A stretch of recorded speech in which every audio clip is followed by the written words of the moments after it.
Okay, here we go. Let's make this special. Great watch, great glasses. Up and running, Brian. Thanks. Fantastic accoutrement. There we go. Brian Lee O'Malley's comic book started in 2004, and he's just produced the sixth and final one there in 2010 in July. And that notion of the comic book world is always slightly difficult for movie directors to get right, and Edgar's one of the best obviously at doing this with this movie. What grabbed you guys? Was there a sense that this is just something different to try? Was it the book itself kind of got you, or Edgar? Or? Yeah, well, Edgar's middle name, I don't know if you know this, is Gets It. So his full name is Edgar Gets It Right. Very good. Sorry, I just you should have a little midget on a little snare drum and a... Sorry. What made me really want to do this film was Edgar's work. And also, I was a huge fan of the graphic novel, and it seemed like a perfect pairing. If anyone was going to get it right, I don't think anyone could have done an adaptation of those graphic novels better. And it was kind of a no-brainer, if it was like, if he wants me to be a part of this, if he's going to let me be able to be in it, I'm there. Yeah, same with me. I mean, I love all of Edgar's work. I've always wanted to work with him, and I was just happy and shocked that A, he wanted me to be in it, and B, that there was a part for Americans, because usually everything he does is London. So it was cool that, there were parts for us. And then once I found out Michael was in it too, I mean, there's no choice.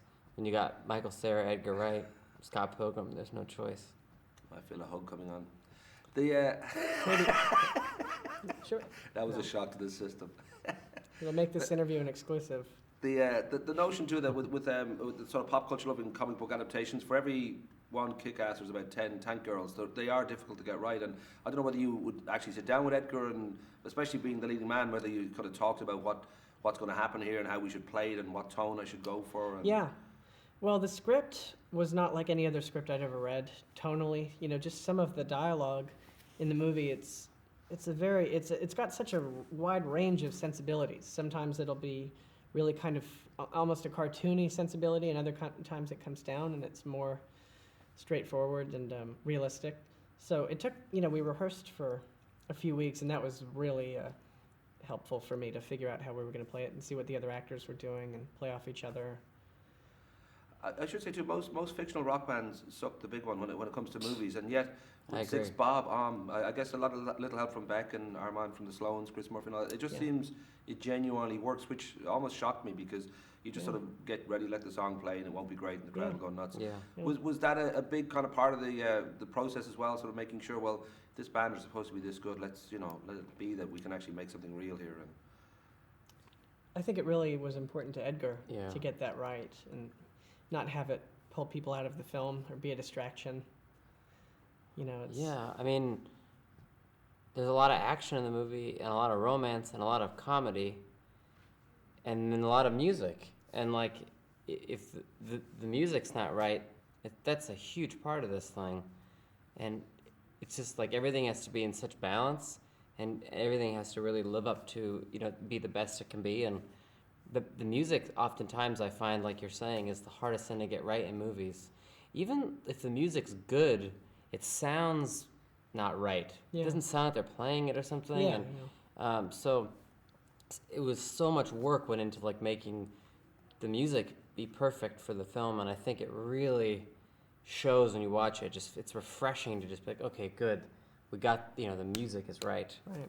Well, of course, you both are budding rock gods yourselves. I mean, Phantom Planet before, and now Coconut Records. You have 2 albums out, and The Long Goodbyes. And I know Clark has said before that there might be an offshoot of, I don't know if it ever happened, of The Long Goodbyes. But you guys the sort of take the pencil necks. the pencil necks, very good. Yeah. So you guys kind of take music seriously anyway. I don't know whether there was ever a point in your life where you thought, actually, I might, this might be the way I'm going to go, or did the acting kind of happen? Was it obvious to you early on this was the one that you were going to concentrate on more, or I don't know, were you nearly rock gods early on in your heads?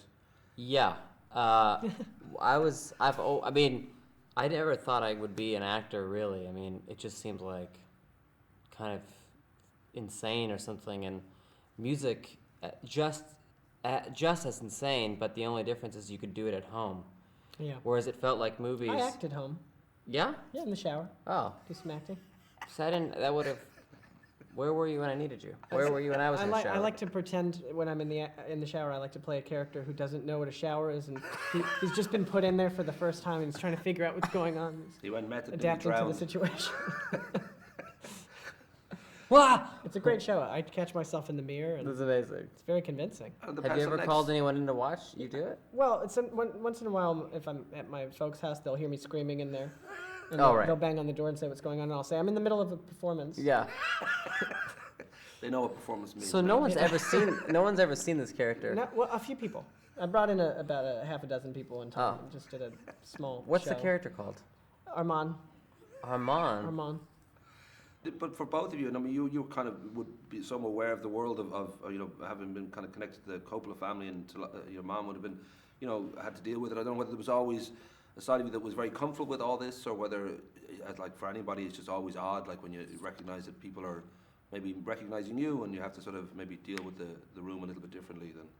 But specifically, do you mean like press? Well, like just fame, even just generally like walking around, being known possibly, and sort of having that attention. Well, I have two things to say. One is I don't really get recognized that often, and that's great. But if I do get recognized, the people who have come up and say something, it's actually like it means a lot to me, because like like you make the stuff, and then it's just nice that it meant something to someone or got out there. Yeah, that's cool. Like, because the thing that I really like about movies and music and records especially is like, well, live music, you have a connection with people and you see them. But a record, like, if someone says, I really like your album, I listen to it all the time, that's their own thing, but you're kind of a part of it because you made something, but they're having their own moment in a car or an apartment.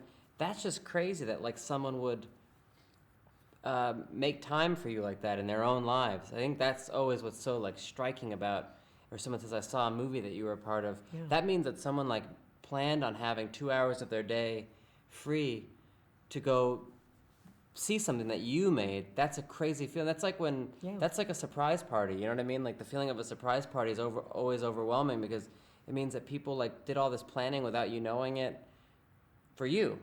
And that's really sweet and, like, awesome. And I get this. I'm always overwhelmed if someone says they saw something or heard something that I did, because I didn't expect to do it, and I was extremely unpopular in high school. That combination makes like anyone saying something nice to me, like, extremely nice. For you, Michael, maybe it's because you're Canadian, maybe it's because you're 22. This sort of sense. I mean, I would have thought most people, having made the movies you've made in the last 3 or 4 years, could quite, justifiably be a little bit nuts, or be sort of somewhere right now that they shouldn't be, or be in some sort of legal trouble. I feel like I kind of am somewhere I shouldn't be. Something about being in Dublin makes me feel very threatened. You shouldn't be here, yeah. A few people have passed me notes just saying, get out of Dublin. But I don't know if it's felt like that at all for you, that has it got in any way wobbly or weird, or a sense of surrealism kicked in, that you seem to enjoy the work, hopefully, and you just seem so kind of calm and together that, most people at that age would be happily wearing leather jackets and... Oh, yeah. Yeah, well, that would make me happy. I think I'm lucky with the people I'm surrounded with. I think that's I think people who go crazy are just less fortunate, maybe don't have as many good people around them. Because if you have some good people around you, it's kind of easy to, go off of them. And also, I've been working since I was 9, so, for me, it's being on set is really what I enjoy the most about working, and that's kind of what makes the most sense to me about it, because that's what it's been for me for most of my career. It's just when you're on set and in that world, and you kind of learn the language of that world and eventually feel comfortable there, and that becomes your work, But you are both crazy, because you're talking about going for a walk on Stephen's Green later on this afternoon. So well, we're looking to score. Is that where crazy people hang out? That is very rock. No, just going for a walk in the park. It just sounds... It doesn't get much crazier than a walk in the park. Well, look, analyze the sentence we're saying. We're saying we want to go for a walk in the park in Stephen's Green. I think I got you.